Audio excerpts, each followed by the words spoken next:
ನಾಳೆ ನಮ್ಮ ಮೇಲೆ ಆರೋಪ ಮಾಡ್ತಾರೆ ಅಂತ ಎಲ್ಲ ರೀತಿ ಪ್ರಯತ್ನ ಮಾಡಿದ್ವಿ. ಅದ್ರ ಮೇಲೆ ನಾವು ಏನು ಮಾಡೋಕ್ಕಲ್ಲ ಸರ್. ದಯವಿಟ್ಟು ಅದಕ್ಕೂ ನೀವು ಮೀರಿ ಮಾಡಿರಿ. ನೀವು ಏನಾದ್ರು ಲಾಕ್ ಮಾಡಕ್ಕೆ ಬಂದರೆ ಕಾನೂನು ಪ್ರಕಾರ ನಾವು ಏನು ಪೊಲೀಸ್ ಆಕ್ಷನ್ ತಗೋಬೇಕು. ಆಕ್ಷನ್ ಅಂದರೆ ನಾವು ಇದನ್ನ ಕಾನೂನು ಹೊರತುಪಡಿಸಿದ್ರೆ ಪೊಲೀಸ್ ಇಲಾಖೆಗೆ ಏನು ಕೇಸ್ ಮಾಡಬೇಕು ನಾವು ಮಾಡ್ತೀವಿ. ನಮ್ಮನ್ನು ಸೇರಿಸಿ ಅಂದರು ಆ ರೀತಿ ಮಾಡೋಬೇಡ.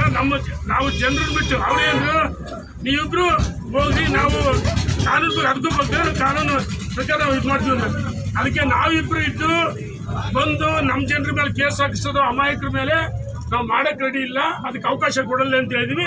ಇನ್ನೊಂದ್ಸರಿ ಹೇಳ್ಬಿಡಿ ಸ್ಪಷ್ಟವಾಗಿ. ಬರೀ ಸರ್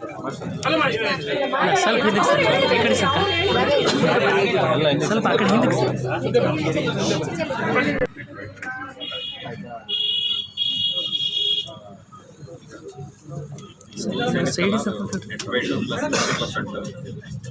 ಕೊಡ್ತೀವಿ. ಮತ್ತು ಇಂಟ್ರೆಸ್ಟ್ ವೇವ್ ಆಫ್ ಎಲ್ಲಿ ಗೋಲ್ಡ್ ಕಳ್ತನ ಆಯ್ತಲ್ಲ ಆ ದಿನದಿಂದ ಇಲ್ಲಿವರೆಗೂ ಅದನ್ನು ವೇವ್ ಆಫ್ ಮಾಡ್ತೀವಿ. ಇಂಟ್ರೆಸ್ಟ್ ಎಲ್ರಿಗೂ ಆದಷ್ಟು ನಾವೆಲ್ಲರೂ ನೋಟಿಸ್ ಕಳಿಸಿದ್ದೀವಿ. ಯಾರ್ಯಾರು ಸಪ್ರೇಟ್ ಕೌಂಟ್ ಮಾಡಿ ಅಥವಾ ಬಾರ್ಕೋಟಿಂಗ್ ಬೇಸಿಸ್ನಲ್ಲಿ ಎಲ್ ಸಾಹೇಬ್ರು ಏನು ಹೇಳಿದ್ರಲ್ಲ ಅದೇ ಥರನೇ ನಾವು ಆದಷ್ಟು ಬೇಗ ಐಡೆಂಟಿಫೈ ಆದ ಗೋಲ್ಡ್ನ ಎಲ್ಲವನ್ನೂ ಈ ತಿಂಗಳೊಳಗೆ ಎಲ್ಲರಿಗೂ ಕೊಟ್ಬಿಡ್ತೀವಿ. ಮತ್ತು ಕ್ಲೇಮ್ನು ಯಾರ್ಯಾರಿಗೆ ಇದನ್ನು ನೋಟಿಸ್ ಕಳಿಸ್ತೀವಿ ಸಿಕ್ಕಿಲ್ಲ ಆರ್ಬರ್ಣ ಅಂತಂದೇಳಿ ಅವರಿಗೂ ಕೂಡ ಆದಷ್ಟು ಬೇಗ ಇದನ್ನು ಕ್ಲೇಮ್ ಕೂಡ ಅವ್ರ ಅಕೌಂಟಿಗೆ ಸೆಟಲ್ ಮಾಡಿ ಲೋನ್ ಅಕೌಂಟ್ ಕ್ಲೋಸ್ ಮಾಡ್ತಾ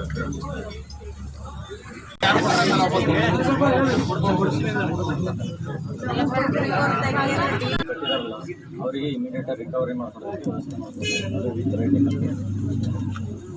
ಬಡ್ಡಿ ಕಟ್ಟಿದಾರೆ ಸರ್ ಮುಂಚೆನೆ ಇಂಟ್ರೆಸ್ಟ್ ಕಟ್ಟಿದಾರಲ್ಲ ಮುಂಚೆನೆ ಕಟ್ಟಿದಾರೆ ರಿಕವರಿ ಆಗಿಲ್ಲ. ಸ್ವಲ್ಪ ಹಿಂದೆ ಸರ್ ಅದು ನಮಗೆ ಇಮಿಡಿಯೇಟ್ ಬೇಕು.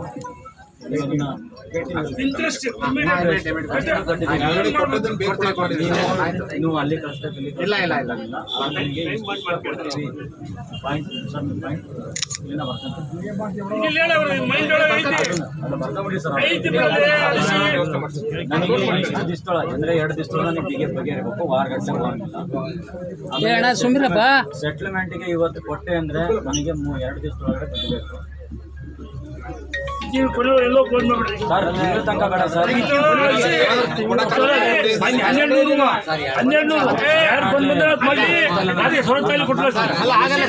ನಾವು ಶಾಸಕರು ಏನ್ ಹೇಳಿದೀವಿ ಅಂದ್ರೆ ಬೇರೆ ಕೆಲಸಗಳು ಬಿಟ್ಟು ಈ ಫಸ್ಟ್ ಬಂಗಾರ ಕಳವಾಗಿತ್ತಲ್ಲ ಇವ್ರು ಮಾತ್ರ ಮಾಡಬೇಕು. ಇನ್ನು ಹೆಚ್ಚುವರಿ ಸಿಬ್ಬಂದಿ ಹಾಕ್ಬೇಕು. ಅದನ್ನ ಇಬ್ರು ಕಂಡೀಷನ್ ಮಾಡಿದೀವಿ. ಅದು ಮಾಡ್ತೀವಿ ಸರ್. ಇವತ್ತು ನಾನು ಸೆಟಲ್ಮೆಂಟ್ ಕೊಡ್ತೀನಿ ಅಂದ್ರೆ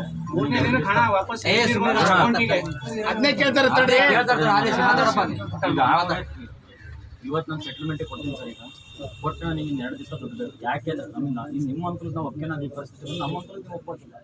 ನಾನು ಇವಾಗ ಬಂಗಾರ ಹಾಕ್ತೀನಿ. ನಾನೊಂದು 10,000 ದುಡ್ಡು ಕಟ್ಟಿದ್ರೆ ಬಂಗಾರ ಮಾಡ್ತಿರ್ತಾನೆ ನಮ್ಮ ಆಕ್ಚುಲಿ. ನೀವು 2 ದಿವಸ ದುಡ್ಡು ಕೊಟ್ಟರೆ ನಾನು ಹೋಗಿ ದುಡ್ಡಾರು ಕೊಡ್ಕೊಳ್ಬೇಕು. ನೀನು ತಿಂಗ್ಳುಗಟ್ಟಲೆ ಕೊಟ್ಟಿದ್ರೆ ನನಗೆ ಬಂಗಾರ ರೇಟ್ ಈಗ ಸಾಟರ್ಡೆ ಹಬ್ಬಗಳಂತ ಬರುತ್ತೆ. 4 ವರ್ಕಿಂಗ್ ಡೇಸ್ ಕೊಡಿ ಸರ್. ಅದ ಇವತ್ತು ಮುಗಿತು ಸೈನ್ ಮಾಡಿಸಿ. ಮಂಗಳವಾರ ಬುಧವಾರ ಗುರುವಾರ ಶುಕ್ರವಾರವರೆಗೆ ಟೈಮ್ ಕೊಡ್ರಿ.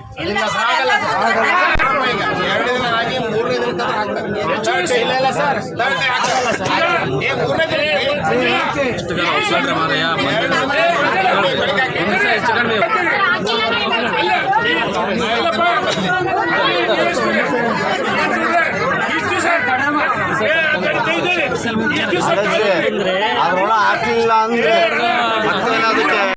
ಸ್ಪೆಷಲ್ ಡೇ ವರ್ಕಿಂಗ್ ಡೇ ಮಾಡಿ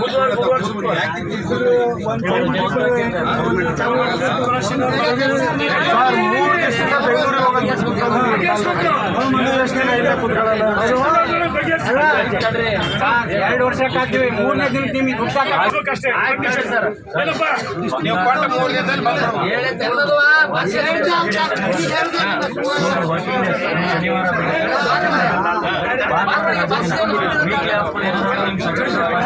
ಹಬ್ಬ ಹರಿದಿನ ಅದನ್ನ ಬಿಟ್ಟೆ 3 ದಿವಸ 3ನೇ ದಿವಸಕ್ಕೆ ಬಿಡ್ಬೇಕು ಸರ್. 4 ದಿವಸ ವರ್ಕಿಂಗ್ ಡೇಸ್ ಎಲ್ಲದೂ ಬರವಣಿಗೆ. ಸೆಕೆಂಡ್ ಸರ್ ಡಿಸ್ಪ್ಯೂಟ್ ಇದ್ದವು ನೀವು ಯಾವ ತರ ಮಾಡ್ತಾ ಇದೀರಾ? ಆರ್ನಮೆಂಟ್ ವೈಸ್ ಒಂದು ಮಾಡಿದೀವಿ, ಪರ್ಸನ್ ವೈಸ್ ಮಾಡಿದೀವಿ. ಕೆಲವೊಬ್ರು ಒಬ್ರು 2 ಆರ್ನಮೆಂಟ್ ಡಿಸ್ಪ್ಯೂಟ್ ಇರ್ತಾವೆ, ಮನುಷ್ಯ ಒಬ್ಬರೇ ಇರ್ತಾರೆ, ಅದನ್ನು ನಾವು ರೆಡಿ ಮಾಡಿದ್ದೀವಿ. ಮನುಷ್ಯ ಆರ್ನಮೆಂಟ್ ಬೇರೆ ಬೇರೆ ಇರ್ತಾವೆ, ಪರ್ಸನ್ ಒಬ್ಬರೇ ಬೇರೆ ಬೇರೆ ಬ್ಯಾಗ್ ಇರ್ತಾವೆ. ಅದಕ್ಕೆ ನಾವು ಪರ್ಸನ್ ವೈಸ್ ಮಾಡ್ತಾ ಇದೀವಿ. ಯಾಕೆ ಅಂದ್ರೆ ಮನುಷ್ಯ ಬಂದ್ಮೇಲೆ ಅವ್ರ ಏನ್ ಡಿಸ್ಪ್ಯೂಟ್ ಅದಾವ ಒಂದಿನ ಕ್ಲಿಯರ್ ಆಗೋದು. ಅವ್ರು ಬರ್ಲಿಲ್ಲ ಅಂದ್ರೆ ಅಪೋನೆಂಟ್ ಇದ್ದವ್ರಿಗೆ ಒಂದು ನೋಟಿಸ್ ಕಳಿಸ್ತೀವಿ, ಇಂಥ ದಿನ ಇಬ್ರು ಬರಬೇಕು ಅಂತಂದೇಳಿ 2 ನೋಟಿಸ್ ಕಳಿಸ್ತೀವಿ. ಅಂದ್ರೆ ಕನ್ನಡದ ನೋಟಿಸ್ ಹೋಗ್ತಾ ಇದೆ ಕ್ಲಿಯರ್ ಸರ್. ಕನ್ನಡದಾಗೆ ಹೋಗಿರುತ್ತೆ, ಕನ್ನಡದ ಲೆಟರ್ಗೆ ಸೈನ್ ಹಾಕ್ಸ್ಕೊಬೇಕು, ಇಂಗ್ಲೀಷ್ ಲೆಟರ್ ಸೈನ್ ಹಾಕ್ಸಂಗಿಲ್ಲ. ಅವ್ರು ಹಾಕ್ಸ್ಕೊಂಡಿದ್ದೀರಾ ಇಂಗ್ಲೀಷ್ ಲೆಟರ್ ಸೈನ್ ಹಾಕ್ಸಲ್ಲ, ಪದೇ ಹೇಳ್ತಾರೆ ಇಂಗ್ಲೀಷ್ ಲೆಟರ್ ಸೈನ್ ಹಾಕ್ಸಲ್ಲ. ಕನ್ನಡದಕ್ಕೆ ಏನು ಅವ್ರಿಗೆ ಓದಿರ್ತಾರೆ ಆ ಓದಿರೋ ತಕ್ಕ ನಿಮ್ಮ ಹತ್ರ ಇರ್ಬೇಕು. ತಾಯಿ ಸುಮ್ರವಾ ಈಗ ಅನಕ್ಷರಸ್ಥಿದ್ರೆ ಕಡೆ ಓದಕ್ಕೆ ಬರಲ್ಲ ಅಂತವ್ರು ಇರ್ತಾರೆ ಪಾಪ. ಹಕ್ಕದ ಮನೆಯಲ್ಲಿ ಕಳಿಸಿ ಓದಿ ಸಹಿ ಹಾಕ್ಸಂದು ತಗೋಬೇಕು. ಅವ್ರಿಗೆ ಕ್ಲಿಯರ್ ಆಗಿ ಅರ್ಥ ಆಗ್ಬೇಕು. ಇದು ಡಿಸ್ಪ್ಯೂಟ್ ಇರೋದು ಬೆಳಕಂತ ಹೋಗಿಲ್ಲ ಸರ್. ಇಮಿಡಿಯೇಟ್ ನಮ್ಮ ಸ್ಟಾಂಪ್ ಪೇಪರ್ಗೆ ಲಾಯರ್ ಹತ್ರ ನಾವು ಸೈನ್ ಹಾಕ್ಸ್ಕೊಂಡ್ ಬರಲ್ಲ. ನೀವೇ ಹಾಕ್ಸ್ಕೊಂಡ್ ಬರಲ್ಲ. ಅದಕ್ಕೆ 100 ಇನ್ನೂ ಅವ್ನು ಕೇಳಿದ್ರೆ ಕೊಡ್ಬೇಕು. ನಾವು ಅದು ಕೊಡಲ್ಲ. ನಾವು ಕೊಡಲ್ಲ.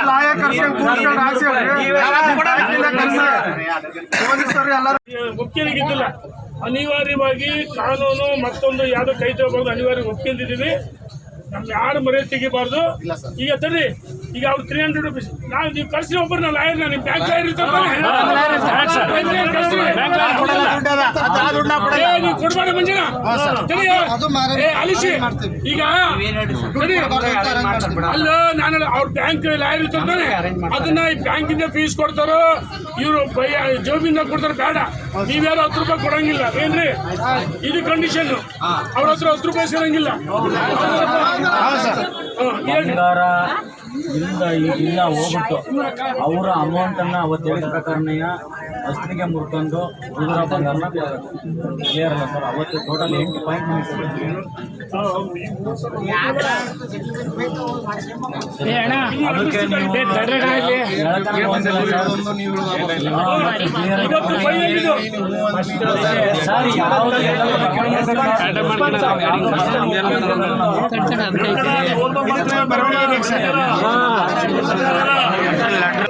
ಐಡೆಂಟಿಫೈ ಮಾಡಿ ಗೋಲ್ಡ್ ಇದೆಯಲ್ಲ ಅದನ್ನ ಇಮೇಲ್ ಅದನ್ನ ಇಮಿಡಿಯೇಟ್ ಐಡೆಂಟಿಫೈ ಮಾಡಿ ಗೋಲ್ಡ್ ಅದನ್ನ ನೋಟಿಸ್ ಫೈನಲ್ ನೋಟಿಸ್ ಕೊಟ್ಟು ಇಮಿಡಿಯೇಟ್ ಮಾಡ್ಬೇಕು. ಬಂಗಾರ ಇದ್ದರೂ ತರಕಾಗಲ್ಲ ದುಡ್ಡು. ಹೆಂಗಿದ್ರು ನಿಮ್ಮ ಹತ್ರ ಬಂಗಾರ ಅರ್ಧ ಹೋಗಿರುತ್ತೆ ನಮ್ದು. ಮಾಡ್ಕೊಂಡು ಉಳಿದ ಅಮೌಂಟ ನಮಗೆ ಕೊಡಬೇಕು ಸರ್. ಇದು ಪ್ರತಿಯೊಂದು ಯಾವುದೋ ವಾರಗಟ್ಟಲೆ ಹೋಗಂಗಿಲ್ಲ. ವಿತಿನ್ 3 days ಎಲ್ಲದಕ್ಕೂ 3 days. ಯಾವುದಕ್ಕೆ ಬಡ್ಡಿ ವೇ ಆಫ್ ಮಾಡೋದಕ್ಕೆ ಅಂದರೆ ಬಡ್ಡಿ ಕಟ್ಟಿದ್ದಾರೆ ಬಡ್ಡಿ ರಿಟರ್ನ್ ಆಗಿಲ್ಲ ಅದು 3 days ಒಳಗಡೆ ಬಗ್ಗೆ ಇಡಬೇಕು. ಮತ್ತು ಇದು ಸಹ ಏನು ಅಗ್ರಿಮೆಂಟ್ಸ್ ಏನಾಯ್ತಲ್ಲ ಅದು 3 days ಒಳಗಡೆ ವರ್ಕಿಂಗ್ ಡೇಸ್ ಅಂತ ಬೇಕು. ಇದೇನು ನೋಟಿಸ್ ಕೊಡೋದೇನು ಥರ ಪರ್ಟಿಕ್ಯುಲರ್ ಅವ್ರಿಗೆ ಹೋಗಿ ಫೈನಲ್ ಬೈ ಹ್ಯಾಂಡ್ ಕೊಡೋಗಿ ಅವ್ರಿಗೆ ಕ್ಲೀನಾಗಿ ಹೇಳಿ ನೀವು ಬರ್ಸಿದ್ರೆ 7 ಗಂಟೆ ಮತ್ತು ಆಮೇಲೆ ನಿಮ್ಮ ಕೆಲಸ ಬಿಟ್ಟು ನಮ್ಗೆ ಬಗೆಹರಿಸ್ಕೊಡ್ಬೇಕು. ನೀವು 4 ಗಂಟೆ ಬರ್ರಿ ಅಂತ ನೋಟಿಸ್ ಕೊಟ್ಟು 6 ಗಂಟೆ ತನಕ ಇದು ಬಗೆಹರಿದ್ರೆ ಒಳಗೆ ಹೇಳಿರೋದು ಇವತ್ತಿಂದ ಬೇರೆ ಕೆಲಸಗಳು ಬಿಟ್ಟು ಇಲ್ಲೇನು ಲೋನ್ ಗೋಲ್ಡ್ ಕಳವಾಗಿತ್ತಲ್ಲ ಇವ್ರದ್ದು ಬಿಟ್ಟರೆ ಬೇರೆ ಕೆಲಸ ಮಾಡಂಗಿಲ್ಲ. ಫಸ್ಟ್ ಇವ್ರದ್ದು, ಅದಾದ್ಮೇಲೆ ನೀವೇನು ಮಾಡ್ಕೊಂಡ್ರೆ ಬ್ಯಾಂಕ್ ಹೋಗ್ಬಾರ. ಫಸ್ಟ್ ಇಮಿಡಿಯೇಟ್ ಇವ್ರದ್ದು ಈಗ ನೋಡ್ರಿ. ಈಗ ನಾವ್ ಹೇಳೋದು ಒಂದು ರೈತರು ಗ್ರಾಹಕರು ಅಮಾಯಕರು ಅನಿವಾರ್ಯ ಅವ್ರಿಗೆ ಲಾಸೋ ನಷ್ಟನೋ ದುಃಖನೋ ಸುಖನೋ ಇವತ್ತು ಒಪ್ಕೊಂತ ಇದಾರೆ.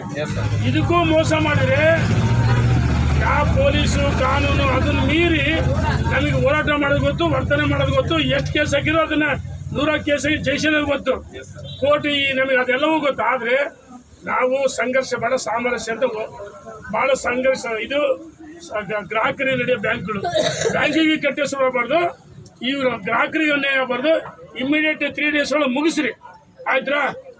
ಪದೇ ಇನ್ನ ಕೋರ್ಟಿಂದ ಲಾಯರ್ ಐತಲ್ಲ ಅದನ್ನ ಬ್ಯಾಂಕರ್ ಕಟ್ಬೇಕು. ಏನಪ್ಪ ಬಂಗಾರ ನಾವೀಗ ಅಲಿಸಿ ನಾವು ಬರ್ಬೋದು. ಹಂಗಾರೆ ಯಾವ ಪೊಲೀಸ್ ಕೇಸು ನಮ್ಮನ್ನ ಏನು ಮಾಡೋಕ್ಕಾಗಲ್ಲ. 50ರಲ್ಲಿ 51 ಕೇಸ್ ಆಗದ ಕೇಸು ಜಯಿಸಿದ್ರು ಗೊತ್ತು. ಆದ್ರೆ ಅನಿವಾರ್ಯವಾಗಿ ಇವತ್ತು ಹೊಂದಾಣಿಕೆ ಸಾಮರಸ್ಯ ಅಷ್ಟು ಬಗೆಹರಿಸಿ ಅದನ್ನ ಮೀರಿದ್ರೆ ನಾವು ಕಾನೂನನ್ನ ಕೈ ತಗೊಂತೀವಿ ಅಷ್ಟೇ. ಲಾಸ್ಟ್ ಎಲ್ಲ ಬರ